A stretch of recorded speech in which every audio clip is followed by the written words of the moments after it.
মুসমুসে পাকন পিঠা কার না পছন্দ? তো আজকে আমি তৈরি করে দেখাবো মুগ পাকন পিঠা। তো আমি এখানে প্রায় ১.৫ কাপের মতো মুগ পাকন নিয়েছি। মুগ পাকনগুলোকে আমি প্রথমে টেলে নিব। ব্রাউন কালার করে হালকা ব্রাউনিশ করে টেলে নিব। আসসালামু আলাইকুম, সবাই কেমন আছেন? আলহামদুলিল্লাহ আমি ভালো আছি।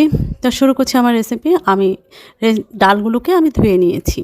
ধুয়ে আমি এখানে হচ্ছে সেদ্ধ করে নিব। সেদ্ধর জন্য আমি পরিমাণ মতো পানি দিয়ে দিয়েছি। আর সেদ্ধটা আমি এমনভাবে করব যাতে একেবারে সেদ্ধ অবস্থায় গলে যায়। আমি ঘুটনির সাহায্যে এটাকে ঘুটে নিচ্ছি। একেবারেই আমার মোমের মতো গলে গিয়েছে। তো এই অবস্থায় আর বাটাবাটির কোনো ঝামেলা থাকে না। এটা হচ্ছে সবচেয়ে বেশি সুবিধা। আর এমনভাবে পানি দিতে হবে যেন হচ্ছে ওই পানিতেই আমি আবার চালের গুঁড়ো দিয়ে আমি ডোটা তৈরি করে নিব। তো এখানে আমি আমার ঘুটনি দিয়ে ঘোটা শেষ। আমি স্বাদমতো লবণ দিয়ে দিয়েছি। আর লবণ দেওয়ার পরে আমি পরিমাণ মতো চালের গুঁড়া দিয়ে দিচ্ছি ওই ফুটন্ত অবস্থায়। চালের গুঁড়া দিয়ে আমি হচ্ছে এটাকে মিক্সড করে নিব। আমরা চালের আটার রুটি যেমন আমরা করে থাকি, যেরকম ডো তৈরি করে থাকি ওরকম ডো তৈরি করে নিব। এখানে আসলে মেজারমেন্ট কাপে পরিমাণের দরকার হয় না, বিকজ এখানে হচ্ছে পানি যতটুকু থাকবে ততটুকুর মধ্যে আপনি চালের গুঁড়ো দিয়ে জাস্ট ডোটা তৈরি করে নেওয়ার একটা ইয়ে থাকে। আর মেজারমেন্ট করতে গেলে অনেক সময় বেশি বা কম বেশি হয়ে যায়। এজন্য আমি এভাবেই করে থাকি। তো আমি ঢেকে রেখে দেব এখানে প্রায় ২০ মিনিটের মতো। তারপরে আমি শিরা তৈরি করে নিচ্ছি। শিরার জন্য আমি পানি দিয়েছি এখানে হচ্ছে ২ কাপ। আর চিনি দিয়ে দিয়েছি আমি এখানে ৪ কাপ। আর এই চিনিটা একটু ঘন শিরাই হবে, যেহেতু পিঠাটা মচমচা হবে এইজন্য এই শিরাটা একটু ঘন শিরা করতে হবে। ঘন বলতে একদমই ঘন, যে ঘনটা চিনি জমে যায় ওইরকম না, মোটামুটি যেন পানি টেনে ফেলে এরকম একটা শিরা তৈরি করে নিতে হবে, যাতে মানে স্টিকি ভাবটা চলে আসে। এই অবস্থায় আমি শিরাটা নামিয়ে নিব। তারপরে আমি ডোটা দিয়ে হচ্ছে রুটি বেলে একদম আগে আমি স্মুথলি এটাকে আমি ডো তৈরি করে নিব। একটু ঠান্ডা হয়েছে, আমি এখন ডোটা তৈরি করে নিব।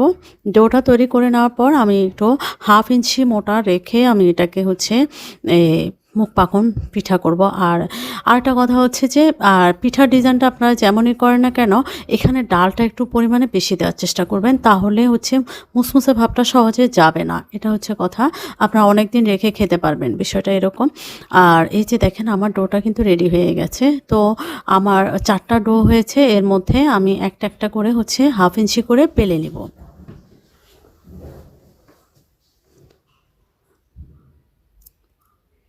একটু ঘি দিলে আরেকটু ভালো হয়। আর আরেকটা কথা হচ্ছে, আপনারা যখন ডোটা করবেন অথবা ডোটা মাখাবেন তখন একটু ঘি দিয়ে দিবেন। তাহলে ভাজার সময় বা খাওয়ার সময় ঘিয়ের একটা ফ্লেভার পাওয়া যায়, তখন অনেক বেশি ভালো লাগে।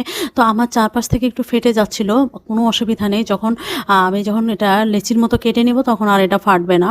আর এটা উপর থেকে আরেকটু ভালো করে স্মুথ, আমার পরেরগুলো আরও ভালো স্মুথ হয়েছে। এটা প্রথমবার একটু চারদিকে ফেটে গিয়েছিল, এটা কোনো সমস্যা না। এটা পিঠা যে ফাটবে এমন না, দেখেন এটা কিন্তু ফাটেনি। এবং ভাজার সময় আপনারা দেখতে পাবেন এটা কিন্তু ফাটবে না, এটা স্মুথলি থাকবে। আমি 1/2 ইঞ্চি মতো করে কেটে নিয়েছি। কেটে যে যার যার মতো করে আমরা ডিজাইনটা করে নিব, কোনো সমস্যা নেই। আর পিঠা এটা হচ্ছে গোল শেপ বা চৌকো শেপ, পাতা শেপ, যে যেভাবে করেন করতে পারবেন, কোনো সমস্যা নেই। বা একই রকম শেপও করা যায়, কোনো সমস্যা নেই, এটা ইচ্ছা। তো আর ডিজাইনটা একটু গর্ত করে করলে মানে ভিতর থেকে ক্রিস্পি হয় এবং শিরাটা ঢুকে, তখন খেতে বেশি ভালো লাগে। তা আমি এভাবে সবগুলোকে মানে ডিজাইন করে নিচ্ছি।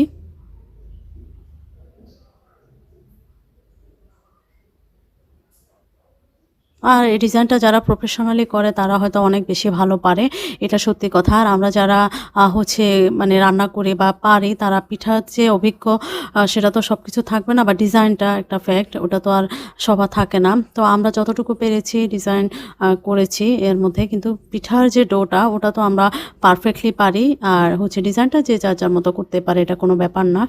তো আমি ২টা ডিজাইনই করে দেখাচ্ছি। তা আমি এভাবেই করে থাকি সব সময়। এটা আসলে খেতে অনেক বেশি ভালো লাগে। আর আরেকটা জিনিস হচ্ছে, এই ডোটা করার সময় আপনারা যদি একটু বাদাম বাটা বা নারিকেল বাটা দেন, তাহলে সেক্ষেত্রে কিন্তু আরও বেশি ভালো হয়।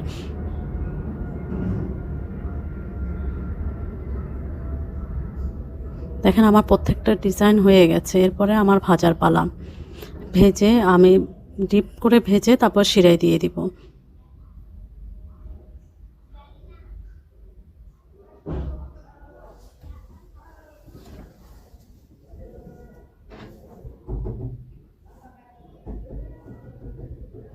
এটা একটু ডুবো তেলে ভাজতে হবে।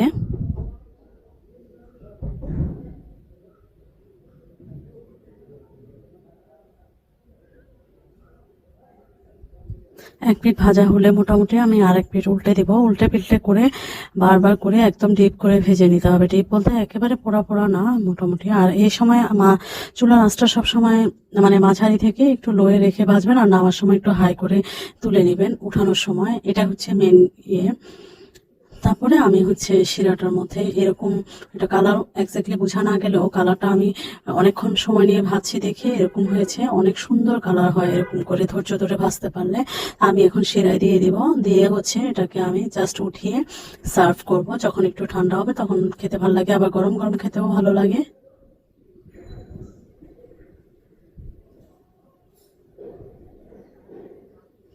তা আমার পিঠাটা কেমন হয়েছে সবাই কমেন্টস করে জানাবেন। ভালো থাকবেন। আল্লাহ হাফেজ। আর একবার হলেও এভাবে ট্রাই করে বানিয়ে দেখবেন, আমার মনে হয় আপনারা ফেল হবেন না। এভাবে বানালে কিন্তু আপনারা সাকসেস হবেনই, এটা একদম 100% শিওর। আমি গ্যারান্টি দিয়ে বলতে পারি আপনাদের ভুল হবে না।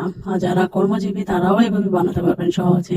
বাইরে অস্বাস্থ্যকর কেনা পরিবেশে কেনা ভাজা পোড়া ভাজা তেলে না ভেজে ভাজা খাওয়া না খেয়ে বরঞ্চ স্বাস্থ্যকর উপায়ে ঘরে বানিয়ে খাওয়াই ভালো আমার মনে হয়। আপনারা দেখে বুঝে গেছেন কালারটা কি সুন্দর আসছে, এবং খেতেও নিশ্চয়ই অনেক বেশি মজার হবে।